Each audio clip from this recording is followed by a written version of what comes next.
भारत ने सोमवार को अपने 77वें गणतंत्र दिवस की शुरुआत अपनी सैन्य शक्ति के शानदार प्रदर्शन के साथ की, जिसमें मिसाइलें, लड़ाकू विमान, नवगठित इकाइयां और ऑपरेशन सिंदूर के दौरान इस्तेमाल की गई घातक हथियार प्रणालियां शामिल थीं। यूरोपीय परिषद के अध्यक्ष एंटोनियो कोस्टा और यूरोपीय आयोग की अध्यक्ष उर्सुला वॉन डर लेयन ने मुख्य अतिथि के रूप में समारोह की शोभा बढ़ाई।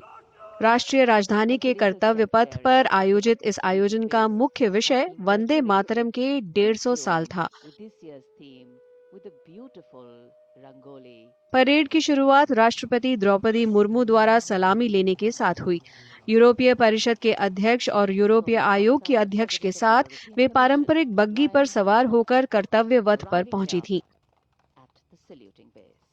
प्रधानमंत्री नरेंद्र मोदी, रक्षा मंत्री राजनाथ सिंह, कई और केंद्रीय मंत्री, देश के शीर्ष सैन्य अधिकारी, विदेशी राजनयिक और वरिष्ठ अधिकारी इस दौरान कर्तव्य पथ पर मौजूद थे।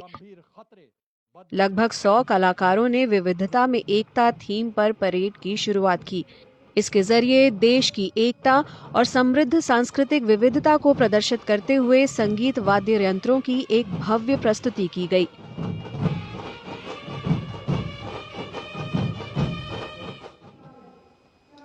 परेड का नेतृत्व parade commander lieutenant general Bhavnish Kumar ने किया, जो दिल्ली क्षेत्र के जनरल ऑफिसर कमांडिंग हैं।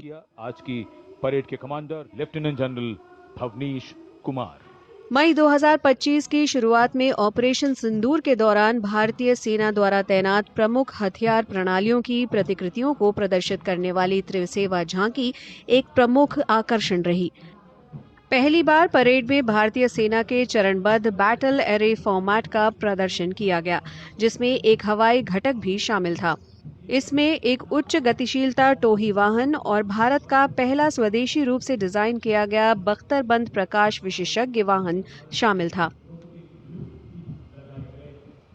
हवाई सहायता प्रदान करने के लिए स्वदेशी ध्रुव एडवांस्ड लाइट हेलीकॉप्टर और इसका सशस्त्र संस्करण रुद्र प्रहार फॉर्मेशन में युद्ध के मैदान को आकार देने के कौशल का प्रदर्शन कर रहे थे। इसके बाद लड़ाकू दस्ते T-90 भीष्म और मुख्य युद्धक टैंक अर्जुन के साथ ही अपाचे AH-64E और प्रचंड लाइट कॉम्बैट हेलीकॉप्टरों के हवाई समर्थन के साथ सलामी मंच पर दिखे। अन्य मशीनीकृत कॉलम में नाग मिसाइल सिस्टम MK2 के साथ BMP-2 इन्फेंट्री कॉम्बैट व्हीकल शामिल थे।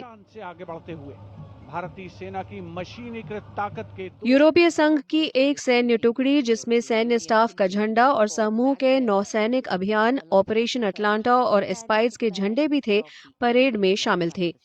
यूरोप के बाहर इस तरह के आयोजन में यूरोपीय संघ की ये पहली भागीदारी थी।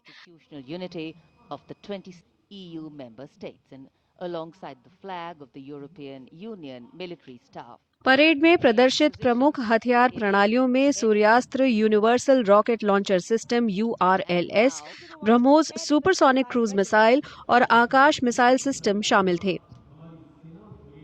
भारतीय नौसेना के दल में 144 युवा जवान थे, जिनकी कमान लेफ्टिनेंट कर्नल नाग्याल ने संभाली थी। सलामी मंच के सामने अब है नौसेना का मार्चिंग कंटिंजेंट। भारतीय वायुसेना की टुकड़ी में 4 अधिकारी और 144 वायु सैनिक शामिल थे। इसके commander squadron leader Jagdish Kumar थे। मार्चिंग दस्ते के साथ 2 रफाल जेट, 2 MiG-29, 2 सुखोई 30 और एक जैगुआर विमान द्वारा स्पीयरहेड फॉर्मेशन में एक रोमांचक फ्लाई पास्ट किया गया, जो सिंदूर फॉर्मेशन का प्रतीक है।